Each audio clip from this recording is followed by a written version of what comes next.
Hola, ¿qué tal? Bueno, ya los que hayan visto algunos de los videos ya saben quién soy. Soy Alfredo Sánchez, licenciado en Español y Lenguas, orgullosamente de la Universidad Pública.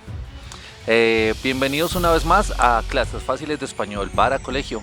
Esta vez hablaremos de la literatura medieval, así que bienvenidos.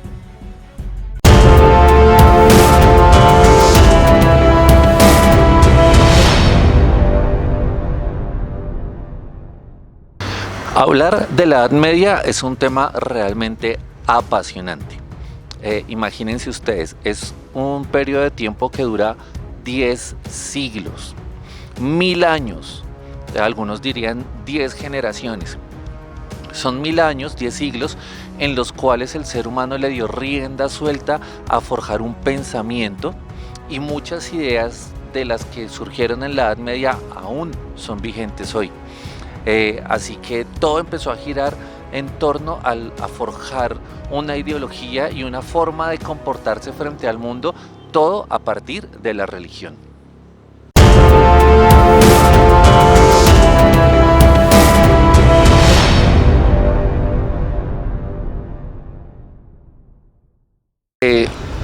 Bueno, la Edad Media, como decía, es un periodo de 10 siglos, más o menos es el periodo comprendido entre el siglo V y el siglo XV después de Cristo. Esos primeros 5 siglos son supremamente importantes, pero pues son tema de estudio de otro, pues, casi que otra clase. Básicamente la Edad Media surge con la caída del Imperio Romano de Occidente a principios del siglo V, casi que finales del cuarto, y el surgimiento de un movimiento importantísimo que también es un tema de estudio supremamente interesante, que es el Renacimiento. Esto hacia finales del siglo XV. Eventos importantes que cierran esta Edad Media, pues hay dos que son supremamente grandotes, y es el famoso descubrimiento, invasión de América, el Renacimiento, que pues surge a partir de que el hombre empieza a decir, oiga, no todo es Dios, porque durante 10 siglos todo fue Dios. Entonces en el Renacimiento de repente dicen, oiga, no, el hombre va a renacer, entonces ya no todo es Dios. Y la escritura de una obrota de arte que es el Quijote de la Mancha. Son tres sucesos que empiezan a marcar ese final de la Edad Media.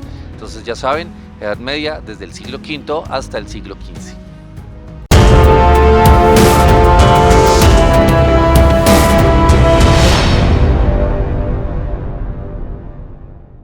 Cinco siglos después del año 1, se supone que es el año del nacimiento de Jesucristo, logra imponerse en todo lo que es Occidente la existencia de un solo Dios. Esta idea sería impuesta con sangre durante 10 siglos, tanto así que los guerreros cruzados, muchos pertenecen a una entidad que se llamaba la Santa Inquisición. Si usted no creía en Dios o no seguía las reglas establecidas por el cristianismo y la creencia en un solo Dios poderoso, usted era considerado un hereje y por lo tanto era asesinado por la Santa Iglesia. Es lo que se llama la Santa Inquisición. La Iglesia junto con los reyes establecieron un convenio. Se juntaron ellos y dijeron, bueno, listo, entonces ustedes tienen el poder, nosotros queremos poder también, y este poder fue llamado feudalismo. La unión entre los reyes y la iglesia generó un modelo económico llamado feudalismo, que básicamente pues eran unas grandes fincas en las que la gente tenía derecho a vivir, a producir, a cambio de que el rey y la iglesia los protegiera. En algunas series de televisión, por ejemplo en Vikingos, es una serie muy famosa, no sé si la hayan visto, hay un capítulo muy chévere en el que los guerreros bárbaros van a solicitar un apoyo a un rey, y este rey les pide una condición, y era una condición que sucedía siempre en la Edad Media. Este rey les pide que para que él los apoye, uno de ellos al menos tiene que volverse cristiano, a lo cual uno de los guerreros nórdicos renuncia a su religión para el cristianismo pagana, a su religión pagana, y decide aceptar volverse cristiano. Entonces ya saben, 10 siglos en los que la iglesia y los reyes son los que dominan y crean el modelo económico llamado feudalismo.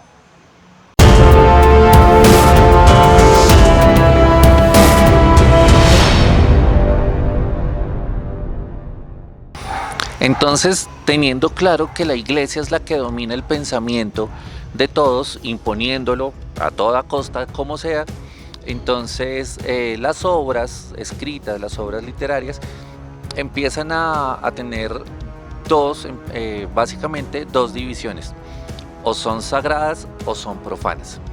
Y dentro de esas obras pues surgen unos escritos que son llamados los cantares de gesta.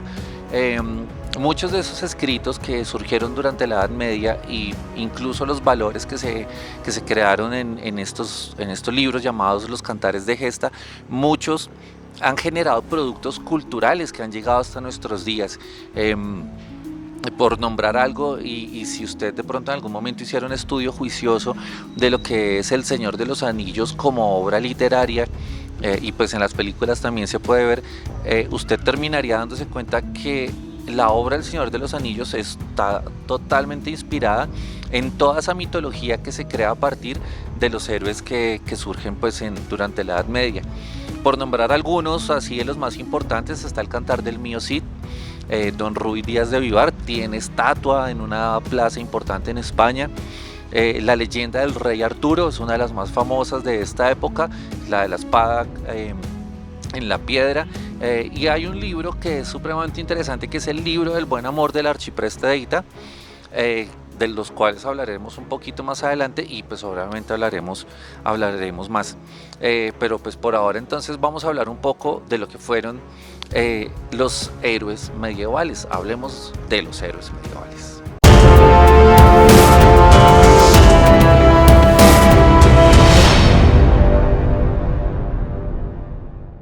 El tema del héroe es un tema muy interesante. Todos de niños quizá nos hemos imaginado que somos un gran guerrero, que vamos en un caballo así supremamente rápido, jugamos con un palo a que es una espada, siempre queremos derrotar a nuestro papá, a nuestros hermanos. Entonces siempre la figura del héroe es algo que está supremamente establecido en nuestro pensamiento, y es algo que está establecido en la humanidad.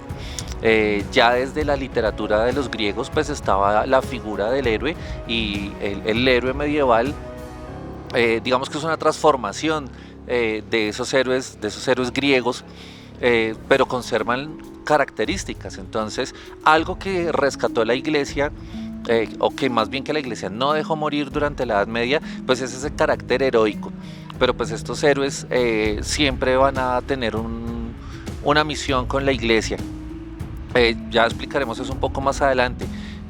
Los héroes de la Edad Media llevan a cuestas una misión muy compleja, y es ser ejemplos de vida, de valores. Son los encargados de resaltar todos los valores humanos, y casi que no pueden cometer errores. Es decir, si usted es un héroe medieval, no tiene derecho, no sé, a robarse un roscón de la panadería, porque no, usted es el héroe y usted es el que tiene que dar el ejemplo. Tiene que ser supremamente leal, o sea, lleva a cuestas una responsabilidad enorme, que es ser la figura, la manifestación de lo que es los mejores valores de los seres humanos.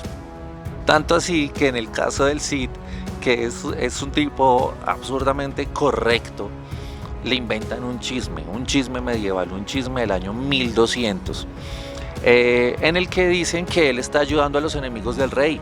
Entonces el rey se enoja y dice, no, pero ¿cómo así? Que no sé qué. Entonces le da a don Ruy Díaz de Vivar, le da unos plazos, le dice, hermano, se me va de mi reino, usted me traicionó.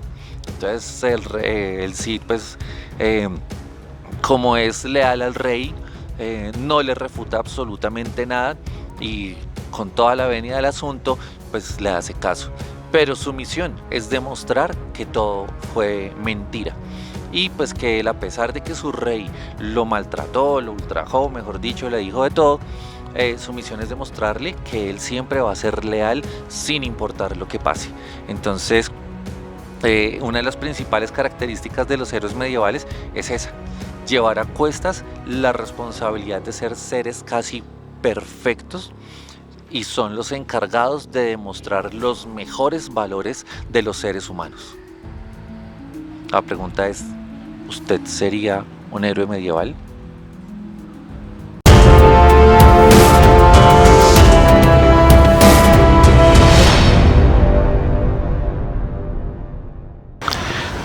Los héroes medievales representan el macho alfa, lomo plateado, cocos de oro, como dicen por ahí en las redes sociales.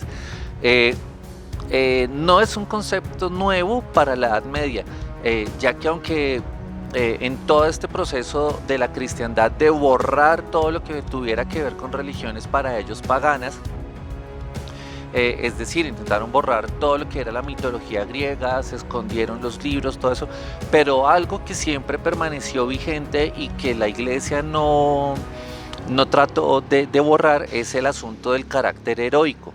El héroe como esa persona que defiende al rey y sobre todo a sus creencias.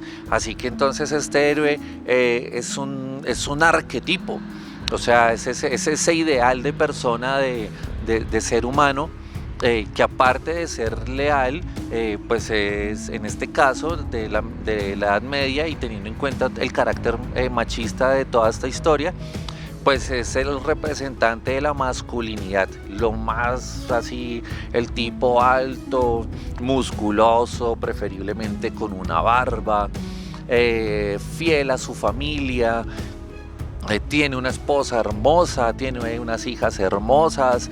Aparte de eso, sus armas, apenas las ven sus enemigos, generan pavor. Entonces, pero por Dios, si es Excalibur, o miren, son Colada y Tizona, las espadas del Cid, o pero ¿qué pasa? Es Fausto, la espada de Siegfried. Entonces, estos personajes, aparte que son la representación de la masculinidad, tienen las mejores cosas, ¿cierto? El caballo más fuerte, entonces los caballos son muy famosos.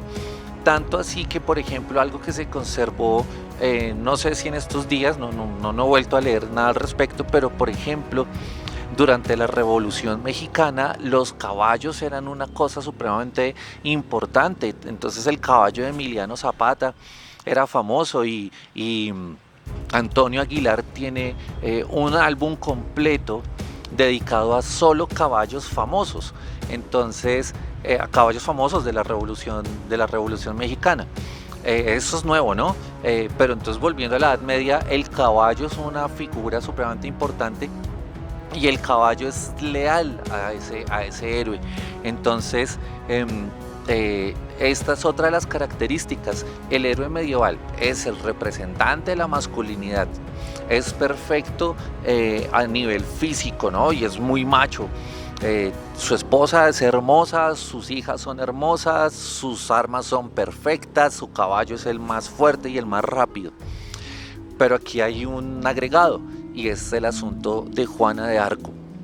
Es una historia bien interesante. Creo que Juana de Arco es importante en la historia, pero cuando uno consulta héroes de la Edad Media, pareciera que está metida como a la fuerza. No estoy diciendo que esté de acuerdo con eso, porque Juana de Arco es una heroína de la Edad Media y cumple con absolutamente todo el carácter rebelde del héroe medieval. Sin embargo, termina perdiendo credibilidad en cuanto a la historia, en cuanto a los escritos, porque es una heroína que en algún momento la terminan juzgando por travestismo, porque pues para ser guerrera, pues ella tuvo que utilizar armaduras de hombre. Entonces el caso de Juana de Arco es un caso ahí que sería interesante estudiar. Bueno, no es el tema de este video, lastimosamente, pero es algo que vale la pena analizar. Bueno, carácter importante de los héroes: masculinidad, familia perfecta, armas perfectas, caballo perfecto.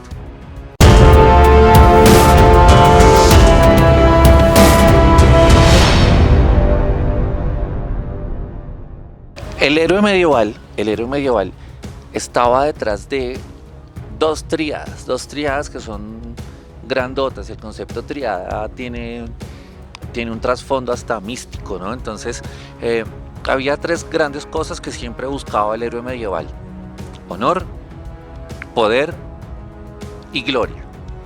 Honor, poder y gloria. Una triada que sería la punta de una pirámide de perfección.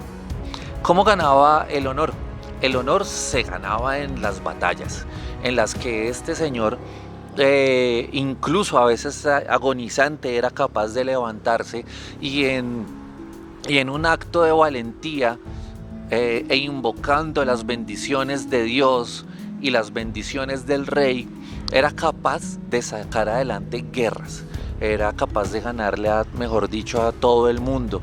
En el caso, por ejemplo, de Roldán, en una de las escenas finales de Roldán, él se para el libro describe que tiene las sienes rotas, que se le está saliendo el cerebro, y aún así el hombre se para y pelea contra 400 hombres que no son capaces de ganarle, y él muere pues después, porque no fueron capaces de ganarle, porque cuando ya casi está que lo matan, entonces escuchan las trompetas de los otros soldados que llegan a encontrar el cadáver de Roldán.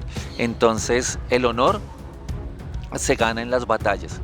Estas batallas, al ser ganadas en nombre de un rey y de Dios, entonces el rey se siente complacido con estas victorias y cede a estos caballeros, por lo general, favores, tierras, más soldados, reconocimiento en la corte. Entonces ya ahí gana la segunda cosa, y es: después de una guerra en la que gana el honor, en la que todo el mundo le tiene miedo, entonces el rey le da poder sobre tierras, sobre feudos, sobre soldados. Y le designa misiones importantes y se gana ese poder. La gloria es lo más complejo de ganar. La gloria es la palabra gloria es una palabra que es muy religiosa. Entonces, la gloria, el héroe medieval solo la terminaría ganando plenamente con su muerte. En vida la gana, sí. En vida sí la gana, pero solo va a terminar ganando la gloria cuando se muere. Entonces el héroe medieval siempre va a morir. ¿Por qué solo gana la gloria cuando muere? Adivinen por qué. Pues porque va a estar cerca, sí señores, a Dios. Entonces es la única manera de completar la tríada: muriendo, habiendo tenido gran honor, mucho poder otorgado por el rey, y la gloria, pues la gloria divina se alcanza, y se alcanza el reconocimiento celestial, el reconocimiento terrenal. Honor, poder y gloria.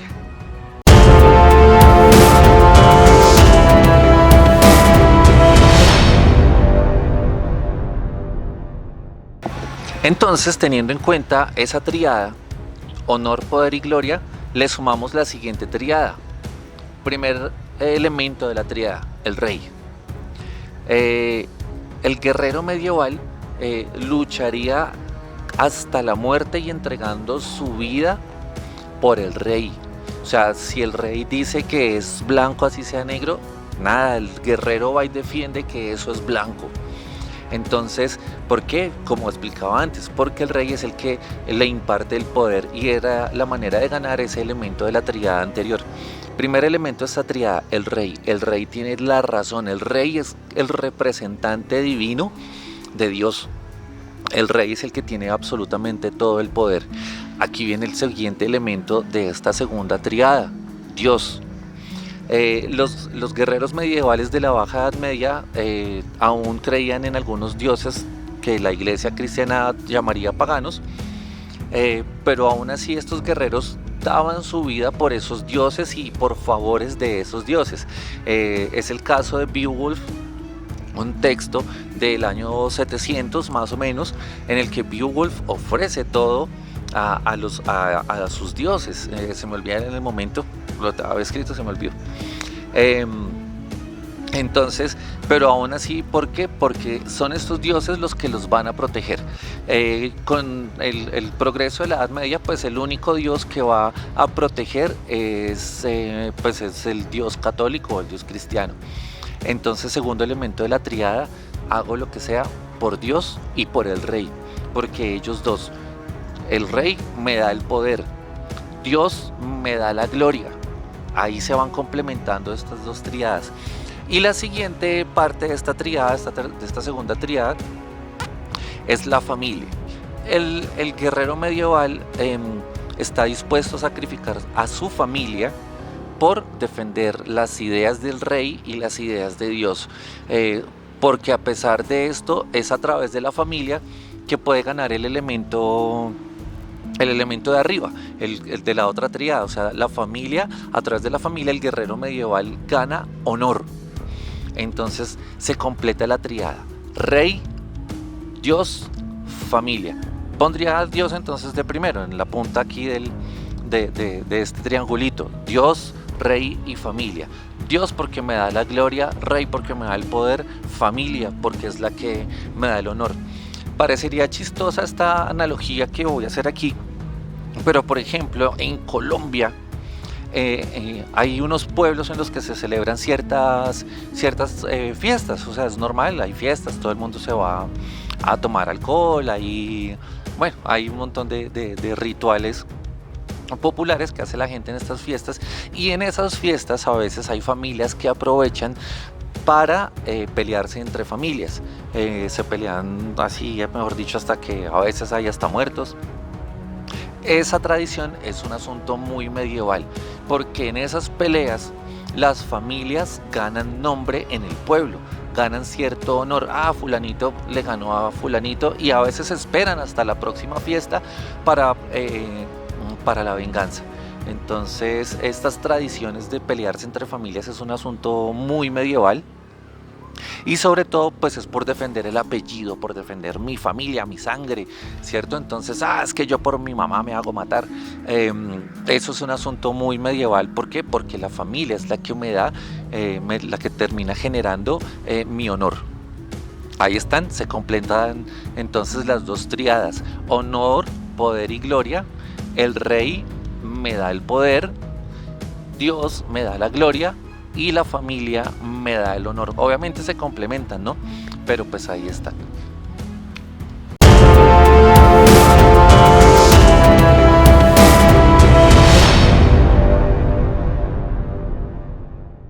Bueno, entonces llegamos a este punto en el que vamos a hablar de esos libros, esos textos medievales sobre héroes. Se llaman por lo general cantares de gesta, y caben dentro de la clasificación de poema épico. Son textos líricos que narran grandes hazañas.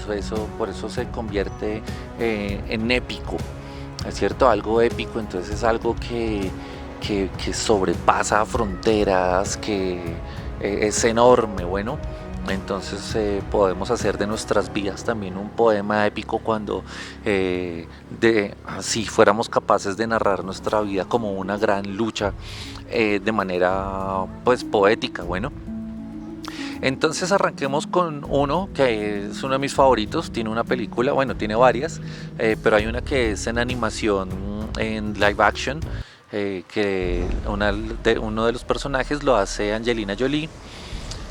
Pero en live action, ¿no? Pero pues si tienen la duda que es el live action, pues consúltenlo por ahí. Beowulf. Beowulf es un escrito que está ubicado más o menos hacia el año 732. Pertenece a la cultura de la literatura inglesa, anglosajona, bretona, y está escrito en un inglés antiquísimo. O sea, un inglés así viejo. Yo tengo una versión más o menos con inglés del año 1000. Entonces, es un inglés bastante viejo. Tiene su complejidad, obviamente, de entenderlo. Y narra la historia de un héroe que básicamente llega a un lugar que está siendo atacado por el terrible monstruo Grendel. Y pues Beowulf se enfrenta contra Grendel desnudo. La escena de las películas es muy bacana porque todo el mundo así le tiene miedo a Grendel. Grendel tiene cierta afectación en la película auditiva, entonces le molesta cuando están de fiesta. En el libro también se molesta mucho cuando están de fiesta y llega bravísimo pues allá a pelear. Y Beowulf en algún momento se quita pues toda la ropa, está totalmente desnudo y es el único hombre capaz de derrotar a Grendel y de una manera brutal y sangrienta le arranca una de sus garras y pues el monstruo huye herido hasta que finalmente muere. Eh, con el tiempo pues Beowulf eh, es nombrado rey, y adivinen que pues llega la mamá de Grendel, que es un dragón, a tomar venganza por la muerte de su hijo. Como es de esperarse, Beowulf muere en una batalla brutal contra este dragón, obviamente después de derrotarla porque es una hembra. Y pues Beowulf muere en los brazos de uno de sus mejores amigos y sus mejores guerreros, Wiglaf, creo que es el nombre. Y hay un dibujo muy popular, ahí lo estarán viendo. Entonces esa es la historia de Beowulf. El hombre atraviesa el océano y lucha contra los monstruos marinos en sus grandes aventuras. Es un libro bacanísimo, es uno de los que más me gusta. Bueno, entonces ese es el primero, Beowulf.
El siguiente en esta lista de héroes es el Cid, Don Ruy Díaz de Vivar.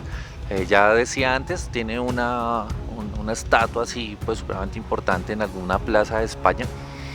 Eh, Leer el poema del mío Cid es realmente mágico porque uno termina cantando. Consejo de lectura para leer este libro, que es un libro que está en español, pues aunque su español antiguo también pues tiene sus complejidades, pero pues en las versiones adaptadas al español moderno, lo único que usted tiene que hacer es saber leer las comas, los puntos, o sea, hay que saber leer poesía. Porque termina uno hablando en verso y lo entiende de una manera impresionante cuando uno entiende cómo está escrito este poema, porque es una canción.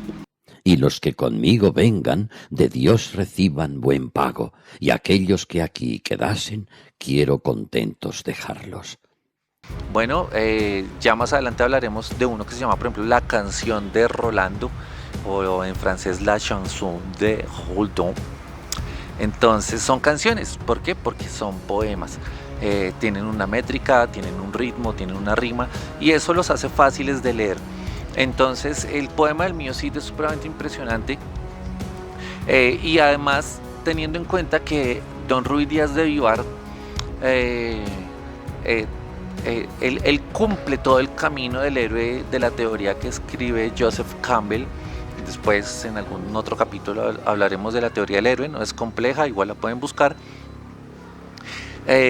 Y entonces él es un héroe que evidentemente pues cae en desgracia, sufre, pero después inicia este camino de héroe en el que él es el encargado de limpiar la península ibérica de los árabes. Entonces él se peleaba contra los moros, que son los morenitos ojiverdes con espadas de sable. Y él es el encargado de en unas batallas así feroces, liberar a toda la península ibérica de la invasión árabe.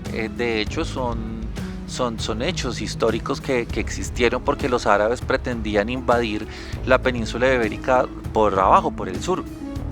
Entonces, como el Cid sale de Castilla, entonces él arranca desde arriba y su recorrido es hacia abajo, de norte a sur, se dedica a pelear contra los moros. Dentro de todas estas cosas que le suceden a don Rubí Díaz de Vivar, hay varios elementos. Pues uno, obviamente, él es el portador de los mejores valores de los seres humanos, hace quedar en ridículo a los infantes de Carrión, que son los que quieren casarse con sus hermosas hijas, pero pues ellos son unos cobardes y él es el único capaz de domar a un león con una sola mano. Entonces, don Rubí Díaz es el representante máximo de todos los valores y la fuerza, ¿no? Es un macho así pleno. Y aparte de eso hay algo bien curioso en el libro del mío Cid, y es la presencia de dos judíos que son Raquel y Vidas. El Cid acude a ellos para pedirles dinero, pero él los engaña.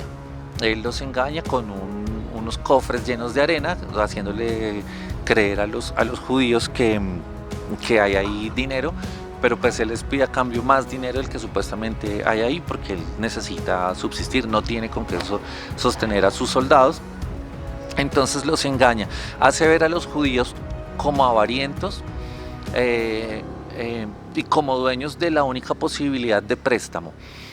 No es curioso, por ejemplo, ya viniendo hasta nuestros días, que muchos de los dueños de los grandes bancos son judíos.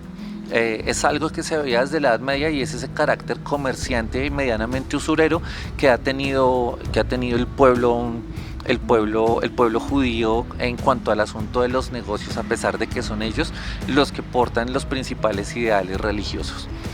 Entonces en el Cid, en el libro este de 1200, hacen ver a Raquel y Vidas como unos usureros, pero aún así el Cid es más inteligente que ellos. Y aunque acude al engaño, es un engaño que se le perdona al Cid, porque él es el héroe y él está luchando por su rey, mientras que los judíos solo quieren el beneficio propio.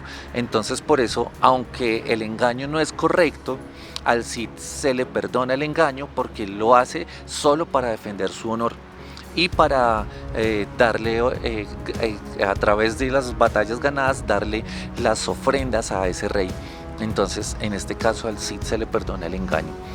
Saquen sus conclusiones sobre el asunto de los judíos. A mí siempre me ha parecido supremamente curioso ese detalle de ese libro, y saber que, por ejemplo, los grandes bancos a nivel mundial tienen en sus juntas directivas personas descendientes o judíos plenamente. Sí, ese pues es nuestro segundo héroe, el Cid. Llevamos dos, Beowulf y el Cid, don Rubí Díaz de Vivar. Bueno, este pasó antes. La muerte del Cid es diferente a la de Beowulf.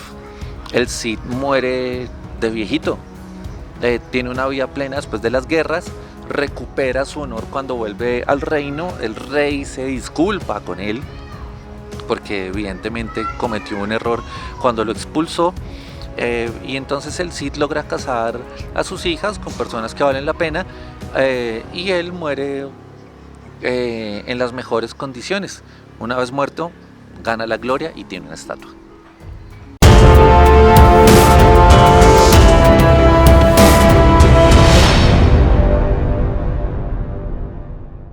El siguiente héroe que vamos a revivir acá es a Roldán, la chanson de Roldan, o la canción de Rolando en español.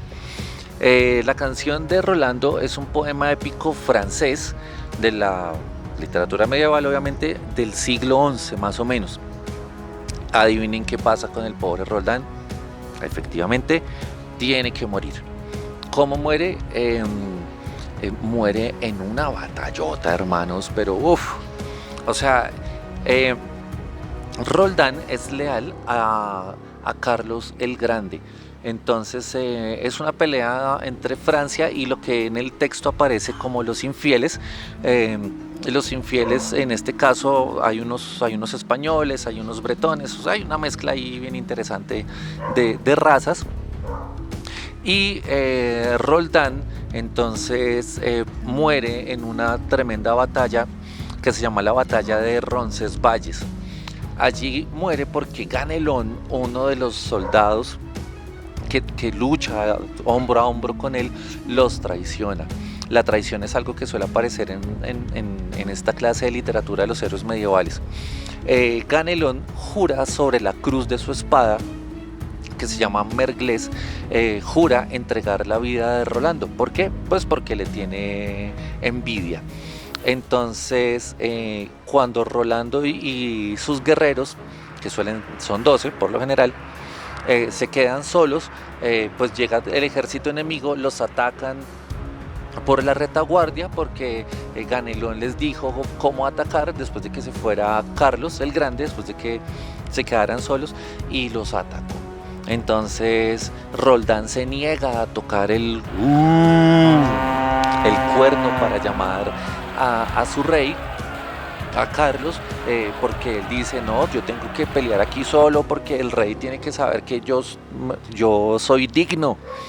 Entonces, bueno, no lo hace, pero pues lo superan en número. Ellos son 12 guerreros y pelean contra más de 400 guerreros. De hecho, en la escena final, 400 soldados se acercan a matar a Roldán, pero él con su espada, que se llama Durandarte, les atraviesa el pecho. Algunos quiebran sus lanzas con los huesos de los otros, así está escrito en el libro, que mientras atravesaba se sentía como crujían los huesos y cómo las lanzas se rompían al atravesar los pechos de los enemigos. Entonces estos 400 intentan matarlo. No sé si recuerdan, hay una escena muy bacana en El Señor de los Anillos en la que Boromir es atravesado por un montón de flechas. Pues así le pasa al pobre Roldán con estos 400 soldados que lo atacan. No lo matan, no pueden, porque Roldán toca 3 veces el cuerno por fin, ya cuando está muriendo, pero solo por una razón, y es que él no quiere que su cuerpo sea llevado por los enemigos. Todo esto porque en los soldados hay uno que es un religioso, y él le dice: Roldán, mi madre, toque eso, hermano, para que venga nuestro rey y nuestros cuerpos sean llevados a nuestra patria, a nuestra tierra. Entonces Roldán, al final, ya cuando se da cuenta que no hay cómo escapar de la muerte, toca el cuerno de guerra y regresa Carlos el Grande. Entonces cuando regresa, una de las cosas supremamente importantes, que son las armas, Roldán intenta destruir su espada para que los enemigos no se la lleven, pero pues no lo logra. Pues es la espada de él, la espada del héroe. Entonces al final se la pone sobre su pecho y espera ahí. Cuando llega el rey, lo encuentra muerto con su espada en la mano, y obviamente pues después de muerto regresa, cuando lo llevan a su patria, tiene toda la gloria que se merece. Entonces el tercer héroe aquí que hemos revivido es Roldán, la canción de Roldán, o de Rolando, como dicen en algunas traducciones. Su espada Durandarte se une a las armas que utilizaba el Cid. Las espadas del Cid se llamaban Colada y Tizona. Por ahí hay foticos de las espadas. Entonces ya van pues estas armas ahí famosas. Bueno, Roldán, el Cid y Beowulf.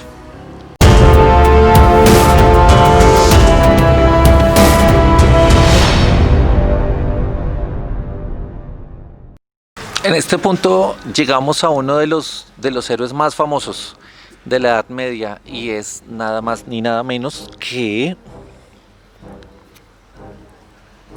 el rey Arturo. Esta versión que tengo acá solo la traje para chicanear, después les muestro unas cuantas imágenes. Es una versión en cómic muy bonita en inglés sobre la obra. Sobre la obra El Rey Arturo, pues en esa versión se llama Excalibur, The Legend of King Arthur. Eh, el Rey Arturo es quizá la más famosa después del Cid, no, es como a la par.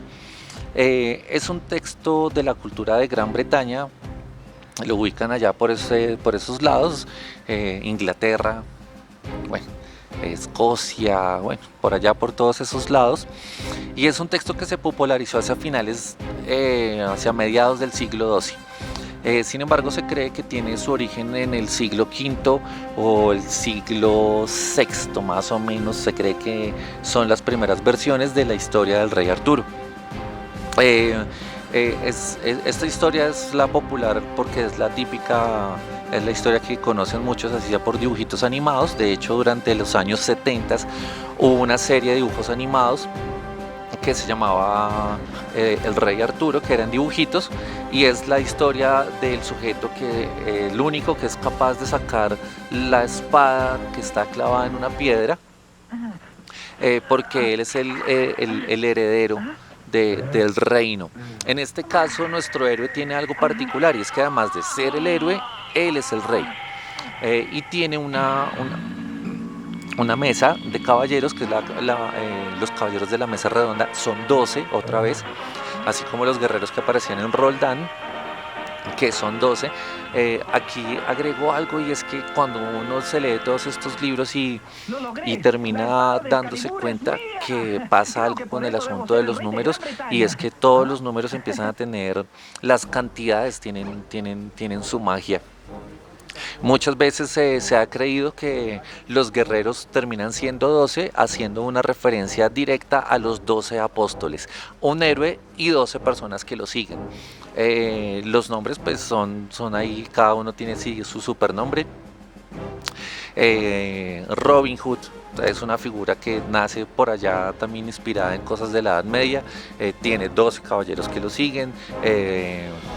Roldán forma parte de 12 guerreros que siguen a Carlos el Grande. En este caso, el rey Arturo tiene 12 guerreros que se sientan en una mesa que es redonda. No es gratis que sea redonda, no podría ser cuadrada ni rectangular, tenía que ser redonda porque tiene toda una simbología frente al asunto de que este rey le da a todos sus héroes el mismo valor. Y lo bonito es que todos cuando llegan tienen que quitarse sus armaduras y las ponen sus armas todas apuntando hacia el centro. Ahí como un gran simbolismo de que pues nadie va a atacar a nadie porque todos somos igual de fuertes. Y radica el asunto de la confianza. En este caso, el rey Arturo además tiene un amigo que es una figura que trascendió incluso hasta Walt Disney, que es Merlín, el mago Merlín. Hay una versión cinematográfica de Merlín, es una película que dura como 6 horas, pero es una excelente adaptación en la que muestran a Merlín como un viejito que está contando toda la historia de Camelot en un pueblo a unos niños, y ahí pasan las 6 horas, es espectacular.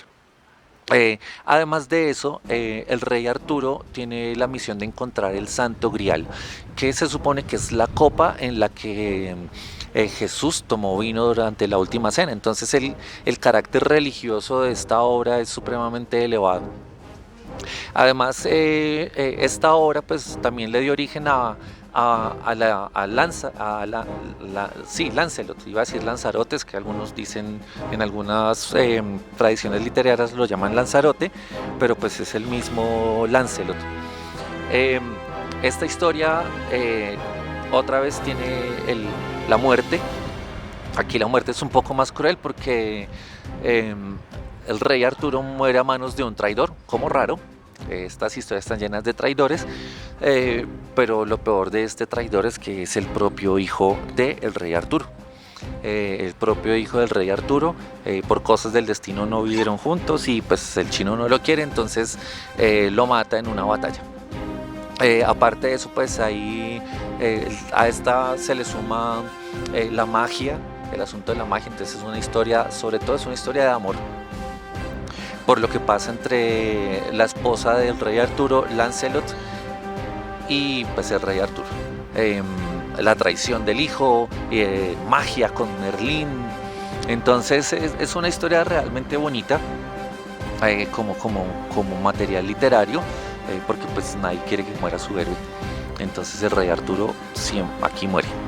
Ese es nuestro siguiente héroe, el rey Arturo, su muerte a manos de su hijo y una de las tradiciones literarias más importantes de la Edad Media.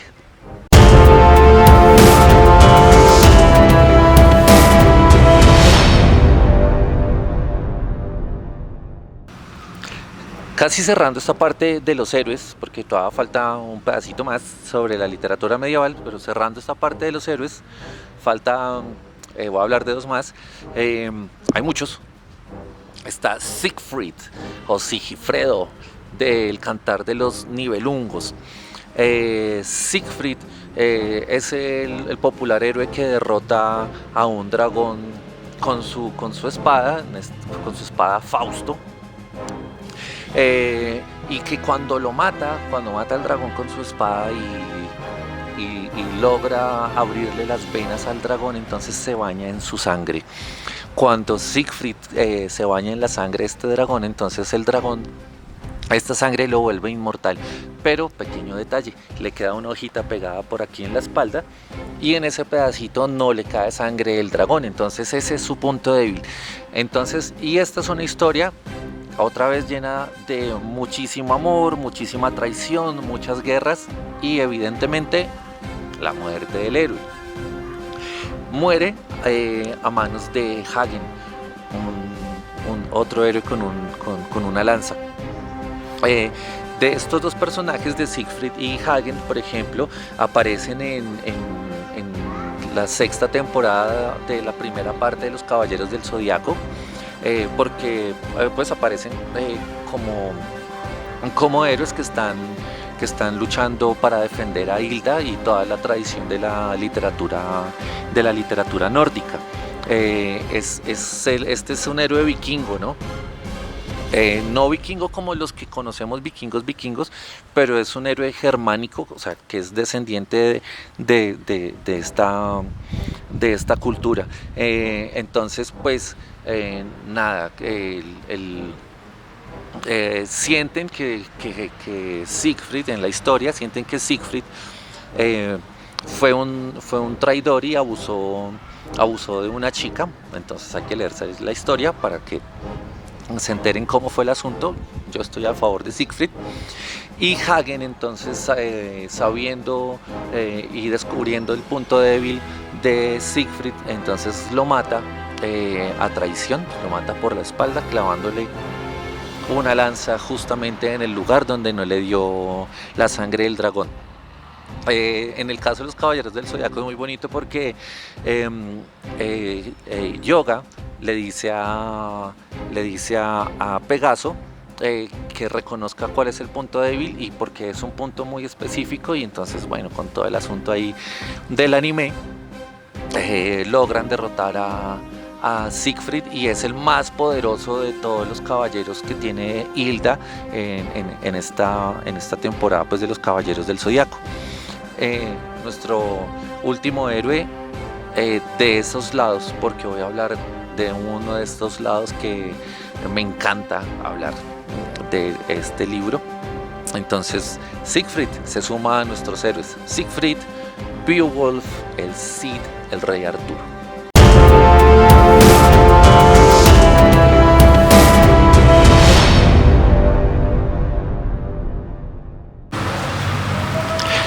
Para cerrar esta parte de los héroes de la Edad Media, me encanta hablar siempre de un libro que sucedió aquí, en Sudamérica. Lastimosamente no sucedió aquí, en Colombia. Y es el libro La Araucana. Si bien es un libro que se creó cerrando la Edad Media, lo que pasa es que No sé, muchos historiadores seguramente pelearían conmigo si me escucharan decir esto, pero la Edad Media se cerró aquí más tarde que en Europa. Entonces, en 1568, Alonso de Ercilla publicó un libro que se llama La Araucana. La Araucana sucede en Chile y es un poema épico, también hay que leerlo bien leído como con las comitas y los puntos porque también termina uno cantando. Eh, en este poema Alonso de Ercilla cuenta las historias y las guerras que tienen los indios araucanos, que son los mapuches de Chile, en contra de los españoles. Y a pesar de ser un texto escrito por un español, es un texto que resalta la magnificencia de los indígenas chilenos y lo fuertes y lo aguerridos que son. El héroe en este caso es Caupolicán.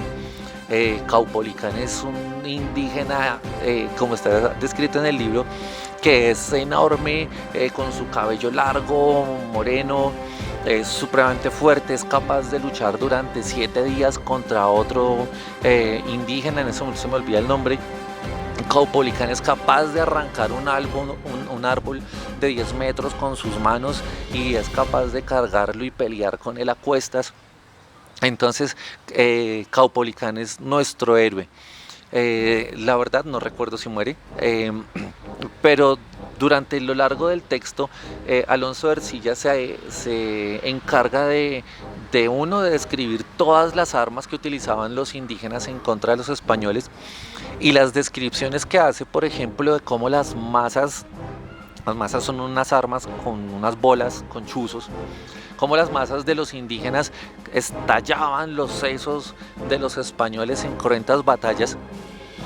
Entonces, Alonso de Ercilla nos cuenta cómo esos guerreros, mejor dicho, defendieron su patria a muerte. Aquí lo que se defiende es el territorio.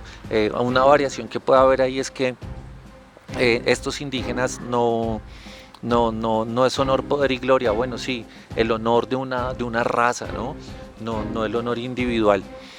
Si a alguno de ustedes, por ejemplo, les gusta algo de fútbol o han visto la Copa Libertadores, aunque hace rato no veo al equipo, hay un equipo de Chile que se llama Colo Colo. Colo Colo, pues, y el escudo de la camiseta de Colo Colo es un indígena.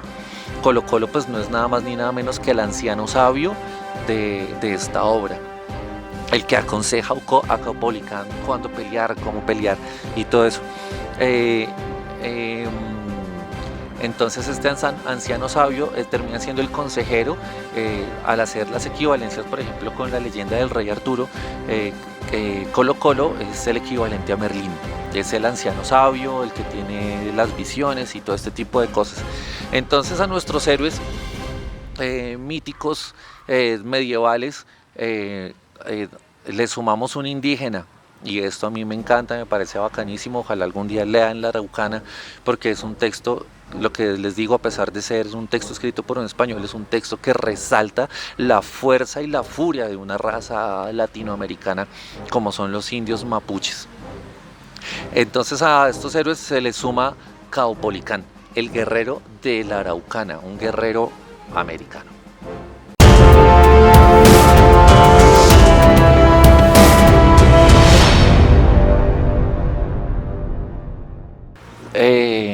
Hay héroes para todo, ¿no? Hay héroes, no todos los héroes llevan capa, dicen por ahí. Entonces, durante la Edad Media no todo fueron cantares de gesta y grandes luchas y muertos en combate y despedazados por espadas. Las descripciones de las guerras en los libros son muy bacanas. Hubo otros que se dedicaron a otras guerras, las guerras del corazoncito. Casi que como herederos de un libro escrito en el año 1, en el siglo I, que se llama Arte de Amar, de Ovidio. El archipreste de Hita escribió un libro que se llama El Libro del Buen Amor. En este libro del Buen Amor usted encontrará estrategias de cómo conquistar. Créanme que si ustedes, por ejemplo, y pues historias de amor, créanme que si ustedes, por ejemplo, no han leído ni El Arte de Amar ni el libro del archipreste de Hita, Y si lo leen, si se lo cruzan algún día y se tropiezan con él y se lo leen, ustedes se van a dar cuenta que todas las estrategias para conquista no son nuevas. Por más siglo XXI que estemos, toda la gente utiliza algunas estrategias para conquistar y esas estrategias ya han sido escritas. Fueron escritas en el año 1, en el siglo I por Ovidio, y fueron escritas por el arcipreste de Eita durante la Edad Media en el libro del Buen Amor. Para hablar de este libro del Buen Amor, pues tengo un invitado, así que escuchemos a Omar Hernández, mi colega y amigo profesor de español también, y un durísimo también en asuntos de literatura. Así que escuchemos a Omar hablar de El arcipreste de Eita.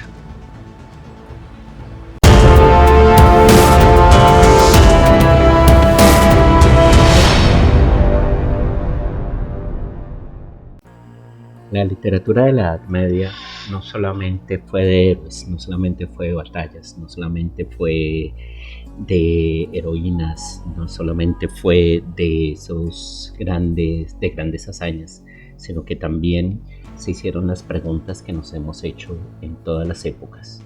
Y esas siempre buscaron respuesta, y así también se escribieron libros sobre esas preguntas. Una de ellas es el amor. Hoy hablaremos del libro del Buen Amor. Un religioso, no tan religioso, se hace esta pregunta y encuentra múltiples respuestas que plasma en un libro llamado El libro del Buen Amor. Y este religioso se llama Juan Ruiz y tenía como título El arcipreste de Eita. Eita es una ciudad y es arcipreste porque cuida una parroquia, pero también se dedica a escribir. Corría el siglo XIV, ya estaba por comienzos de 1300, arrancaba ese siglo XIV, y las preguntas que se hacía el Juan Ruiz sobre el amor todavía son válidas, y él trató de responderlas a través de un texto lírico que utilizó diferentes fórmulas, contando historias, haciendo fábulas, creando elegías, hablando en serranillas, que ya vamos a ver qué son las serranillas, y utilizando cuánto recurso encontró en su época para hablar del amor y mostrarnos sus diferentes facetas, y por supuesto decir cuál podría ser el buen amor.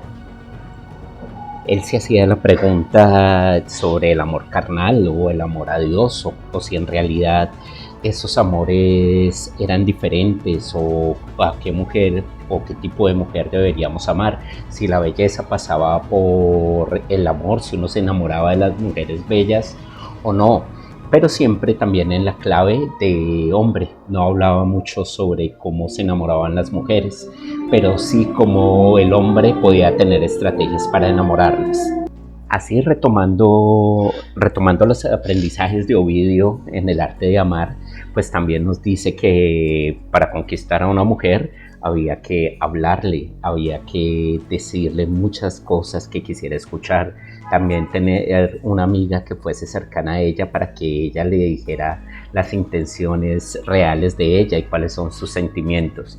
Cualquier parecido con la actualidad es pura coincidencia. También nos da el ejemplo de la alcahueta, aquella mujer que va y nos ayuda a conquistar a la mujer, que va mostrando cuáles pueden ser esas cualidades que pueden tener y que el hombre se acerque. Así también, antes de la Celestina, ya está esta mujer alcahueta dentro del libro del Buen Amor. Ella, que es la trotaconventos, como se hace llamar dentro del libro, también le ayuda al arcipreste a conseguir varios de sus amores. No todos los amores de Juan Ruiz fueron buenos. Muchas veces fracasó, y eso también lo demuestra durante la obra. Siempre encontraba que podría haber fracasos en el amor, pero se preguntaba qué era lo que disparaba el amor verdadero. Y entonces habla de las mujeres virtuosas, que están más cercano a lo que podría ser la concepción de la Virgen María, y habla, en el otro lado, habla de las mujeres más cercanas a María Magdalena, y de las cuales él recomienda no enamorarse porque está más cercano al amor carnal. Sin embargo, habla también de las bondades de una u otra y de cómo se podrían enamorar cualquiera de las dos. No solamente hablaba de Don Carnal y Doña Cuaresma como analogías del amor carnal y del amor religioso o bendecido por Dios, Doña Cuaresma, sino que también hablaba sobre cómo el amor es interesado y cómo podría estar mediado por el dinero, que sería como el gran valor, y también cómo ese dinero o también lo que yo tenga a cambio de ofrecer por el amor se puede constituir en una prenda de cambio en una relación amorosa.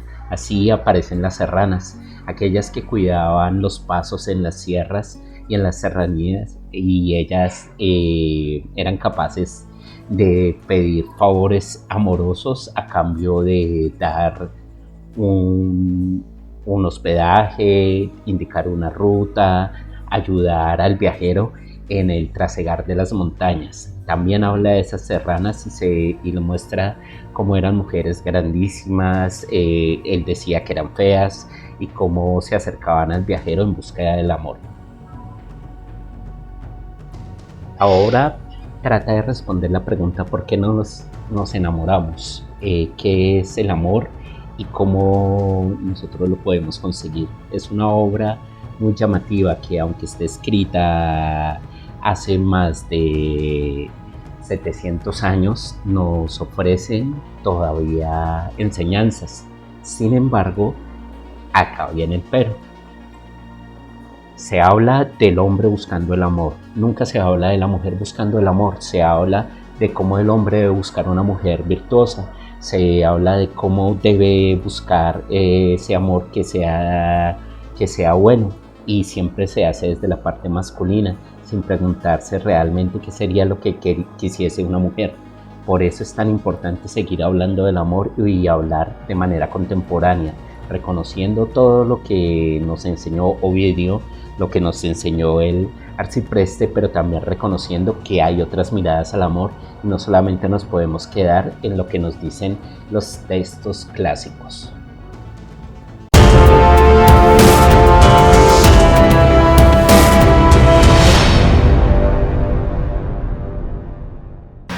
Hey, gracias Omar, de verdad, mil gracias por esa explicación supremamente interesante y clara, pues, en asuntos de este libro que vale la pena también leer, así que todos se consigue hasta en PDF.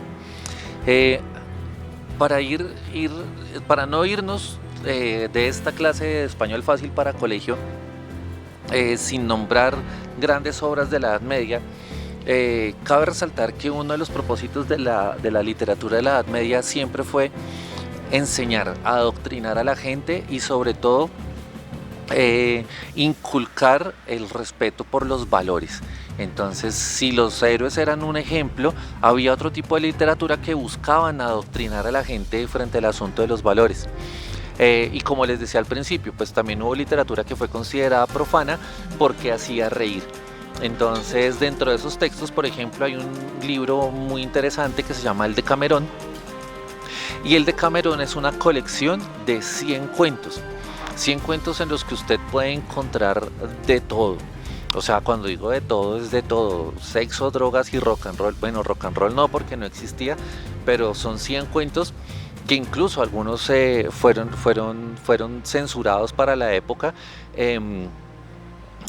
Ahí les cuento rápidamente uno. Hay un cuento del Decamerón que es muy bonito, que se llama Meter el diablo en el infierno, y cuenta la historia de alguien que pertenece a la iglesia que se enamora de una chica muy bonita. Entonces la chica muy bonita pues quiere buscar la salvación, como mucha gente durante la Edad Media, y acude a este personaje. Este personaje pues se enamora de la chica, le gusta la chica y le dice: venga, yo tengo la solución para que usted se salve. Es un escrito medieval. Yo tengo la solución para que usted se salve. Lo que pasa es que usted en medio de las piernas tiene el infierno y yo tengo el diablo. Así que si se quiere salvar, hágame el favor y usted tiene la misión de meter al diablo en el infierno, porque solo así se va a salvar. Entonces este sujeto, utilizando la inocencia de la chica y queriendo buscar su salvación, pues recibe favores sexuales de ella con la excusa de que ella está metiendo al diablo en el infierno. Entonces es una de las tantas historias que hay en el Decamerón, esa me gusta mucho. Y hay muchas por el estilo. Aparte de eso, de los textos del Decamerón, que son textos para hacer reír, para adoctrinar, son textos que en algún momento quizá fueron prohibidos. Existen otro tipo de textos como el Conde Lucanor, en el que el Conde Lucanor en este caso, tiene un sirviente que se llama Patroclo. Patroclo es el de Ajax.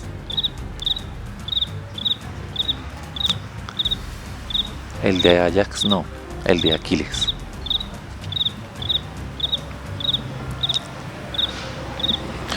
Bueno, aparte del Decamerón, existe otro texto que es el libro de los exemplos, o el libro de los ejemplos, está escrito en un montón de formas, del Conde Lucanor.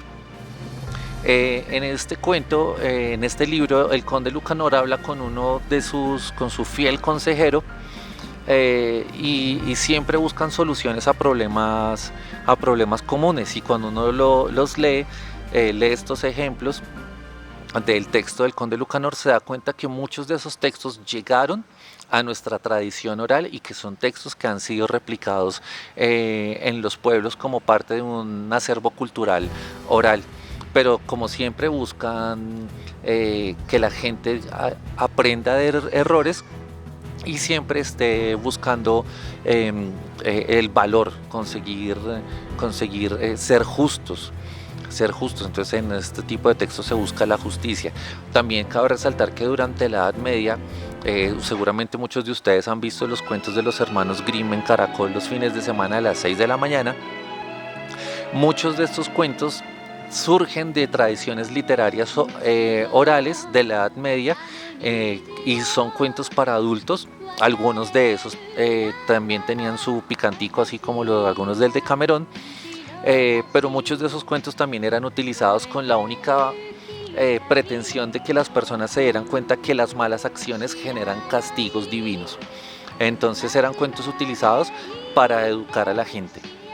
Y todos esos cuentos de la Edad Media, algunos fueron adaptados entonces por los hermanos Grimm como versiones infantiles. Ahora, cuando usted vea un capítulo de los hermanos Grimm, se va a dar cuenta que siempre hay una lección, siempre hay un propósito educativo frente al que actúa mal o al que actúa bien. Entonces son libros que son historias que tuvieron su origen en la Edad Media, pues como textos que eran utilizados para educar. Bueno, y pues bueno, no podemos irnos de la literatura de la Edad Media sin hablar de uno de los libros más importantes de la Edad Media, y es la Divina Comedia. La Divina Comedia, pues que es un texto de Dante Alighieri, más o menos del año 1200 y pedazo, 1300, no alcanzo a ver aquí en este momento. Es un libro, por ejemplo, ya les decía que el traidor de Roldán aparece en el 9º círculo del infierno de la Divina Comedia. ¿Por qué? Por una razón. En el 9º círculo del infierno de Dante están los traidores. Entonces, para la Iglesia Católica, uno de los mayores pecados es la traición. ¿Por qué? Si ya pensaron ahí un poquito, pues evidentemente algunos se habrán dado cuenta. Judas es el gran traidor. Entonces, en el 9º círculo del infierno se encuentran todos los traidores. Y en este texto de la Divina Comedia, hasta cuando Dante lo escribió, a lo largo del viaje que él hace con Virgilio, que es un filósofo, a lo largo de los 9 círculos que hace, empiezan a aparecer toda esta serie de personajes históricos, filósofos, políticos, que en algún momento cometieron algún pecado en contra de los humanos, de la misma iglesia, y aparecen todas estas personas que pertenecen a las religiones que no son católicas. Entonces todos los filósofos antes de la era cristiana están en el infierno, pues para Dante, ¿no? Entonces este libro de la Divina Comedia no solo se divide, no solo tiene el infierno, tiene tres partes: es el infierno, el purgatorio y el cielo, porque Dante viaja a través de estos tres lugares. Tienen que leerlo, no voy a contar más acá porque también resulta siendo una historia de amor. Pero es una historia de amor en la que Dante, a través de su historia, lo único que busca es que la gente se porte bien también, adoctrinar. Hay una manera de ganar el cielo para él, y es un libro que indudablemente marcó a todo el cristianismo. Y esta parte del infierno se ha utilizado un montón de veces para meterle miedo a la gente. La iglesia cogió esa parte y hizo lo que se le dio la gana con eso. Y entonces tanto que hasta hoy en nuestros días aún se cree en la idea del infierno, y de hecho hay un lugar por ahí, hasta hay un documental, y pues me hace dar hasta risa. Hay un documental en el que dicen que por allá en un cráter así que se llama la entrada del infierno se escuchan voces de los 9 círculos del infierno. Pues no es nada más que fenómenos naturales de un gran cráter, pero pues la gente asegura que allá se escuchan los lamentos de los círculos del infierno. Entonces es la obra maestra de la Edad Media, es la Divina Comedia. Es un libro que ha trascendido los siglos de una manera increíble. De hecho, aquí en Colombia, en el Parque Jaime Duque, no sé si todavía exista, pero había un espacio dedicado, gigante, un espacio gigante dedicado a todo lo que es la Divina Comedia de Dante Alighieri. Y en este texto, cuando uno ha leído literatura pues de las vainas de los griegos y esas cosas, y sabe un poco de historia, en este libro aparecen todos esos personajes. Aparece Platón, aparece Sócrates, aparece el traidor de Roncesvalles, o sea, el traidor de Roldán.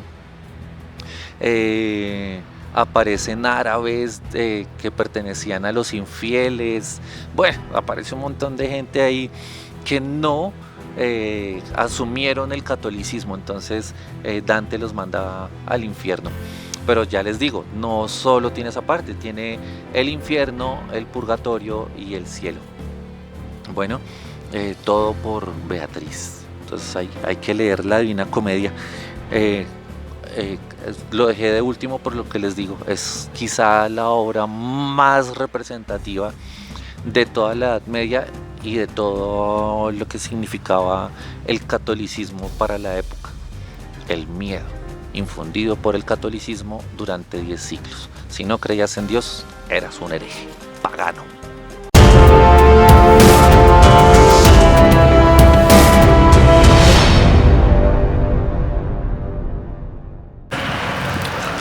Bueno, entonces pues para despedirnos, para cerrar y concluir este capítulo sobre la literatura medieval, solo resta decir que la Edad Media ha influenciado demasiado en toda la cultura occidental y oriental. En Oriente hay otro tipo de cosas que requerirían otro capítulo. Pero todo lo que usted vea hoy en día, la mayoría de cosas tienen orígenes o romanos, o griegos, o medievales. Difícilmente se puede decir que hemos creado algo en esta época. Quizás se renuevan conceptos, pero algo nuevo de esta época en cuanto a ideologías políticas, religiosas, rebeldes, pues no. Todo ya estaba hecho desde ahí. Lo que pasa es que se modifican ciertos patrones, pero los héroes rebeldes ya existían. Eso ya los tenemos. O sea, muchas de las personas que hoy en día luchan, llevan a cabo estas luchas sociales, son personas que están defendiendo ideales que intentaron defenderse también tiempo antes. No estoy diciendo que eso esté mal, ¿no? Obviamente, solo que estoy diciendo que nuestros comportamientos actuales tienen demasiado que ver con cómo se comportaban los seres humanos durante los grandes imperios y sobre todo durante la Edad Media. Son 10 siglos que son difíciles de borrar. Ni siquiera han pasado, si hiciéramos cuentas, apenas han pasado 6 siglos después de que se acabó la Edad Media, y un país como Colombia o una ciudad como Bogotá, si al caso, está celebrando un poco más de 5 siglos de creación. Entonces, imagínense, si aquí nos llegaron todas esas ideas de la Edad Media, o sea, todo el asunto de la conquista también es muy bonito de hablar, por toda esa vaina mágica que tiene. Pero entonces, para concluir, la Edad Media ha inspirado videojuegos.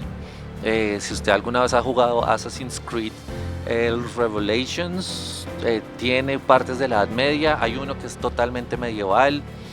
La Divina Comedia tiene un juego de Xbox que se llama Dante's Inferno, y ahí salen todas las personas, algunos de los personajes, y el personaje que es el guerrero ahí es Dante, aunque en el libro no es un guerrero. Todas las cuestiones religiosas que vemos hoy en día, las procesiones, los rituales, todo eso surge durante la Edad Media. Entonces, digamos que esos comportamientos, aunque la Edad Media se haya acabado y haya existido una cosa como el Renacimiento, la religión tiene demasiado poder, y ese poder se lo ganó durante la Edad Media y aún pues sigue existiendo. No está mal, es algo que sencillamente nos forma a todos como seres humanos, y todo el mundo pues decide. Bueno, para cerrar aquí esta parte, yo, algunos también lo he leído en algunos lados, la Edad Media tiene un cierre literario muy bonito, y es cuando Miguel de Cervantes Saavedra publica El Quijote de la Mancha. ¿Por qué ese es el cierre de la Edad Media? Es porque además tiene nombre de rey el personaje.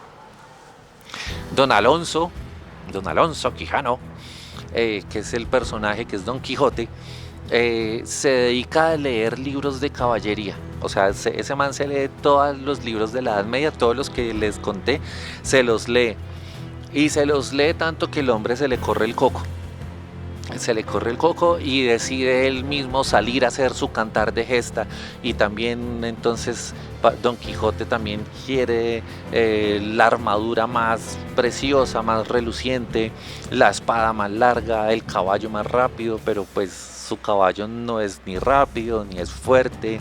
Él es viejo, no es joven como los otros que son jóvenes, y cuando son viejos ya mueren, pero pues con todo el honor ganado. Entonces se cierra toda la Edad Media a nivel literario con Don Quijote, porque si durante toda la Edad Media se forjó el concepto de héroe, este man lo destruye. Don Quijote es el antihéroe, está loco. Su novia no es hermosa como las del Cid, sino al contrario, su supuesta novia es una vieja fea que él ve como si fuera hermosa. Su escudero es gordito, anda en un burro. Entonces ahí se rompe todo, se rompe todo lo que es la tradición del héroe medieval, y pues Cervantes lo hace de una manera magistral, y hasta ahí pues llegan los héroes. Volver a hablar del héroe tomará algún tiempo, porque pues obviamente los héroes siempre van a existir. ¿Cómo acaba la Edad Media a nivel literario? Con la creación del antihéroe, Don Quijote de la Mancha. Y pues nada, muchachos y queridos amigos, todo el mundo que haya visto este video, genial que hayan llegado hasta estos lados. La Edad Media es una edad bacanísima. Obviamente esto es un brochazo de todo lo que tiene. Hay muchísimo más para decir, se me quedan un montón de cosas por fuera de lo que escribí en mi libreto, pero invitados a consultar, a leer sobre la Edad Media, a ver las películas que hay de héroes. Y nada, muchísimas gracias por ver. Recuerden, soy Alfredo Sánchez Aguilar, licenciado en Español y Lenguas, y esto fue otro capítulo de Clases Fáciles de Español para Colegio.